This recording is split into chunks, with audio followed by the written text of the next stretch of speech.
hisobiga sizni ulug' qilyapti, bular bilasizmi? Mamlakat barcha boyliklarini chiqarib ketishdi. Sovet xalqi mehnati va peshona terisi orqali yig'ilgan SSSR g'aznasini o'marishdi. Qapasning oltin va qimmatbaho boyliklarini olib chiqarib ketishdi.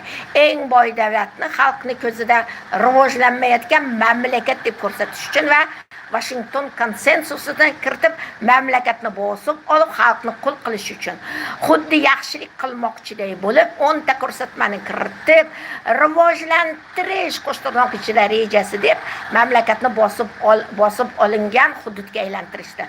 Bu eng buyuk xoinlik insoniyat tarixida, eng buyuk firibgarlikdir. Korxonalarni subsidiya qilish to'xtatilib, ishlab chiqarish susaytirildi va natijada daromad kamaydi. Korxonalarni sindirilib, keyinchalik shu davlat korxonalarini Rothschildlar qora kuchlari milliard dollarlar bahoga ega bo'lgan zavod fabrikalarni ozgina arzimagan pullarga sotib olib o'zlashtirishdi va ularning malaylari xalq boyliklari hisobiga xususiy mulkdorga aylandilar. SSSR davlatining mulkini o'zlashtirib bu iblislar, bular joylardagi qora kuchlarning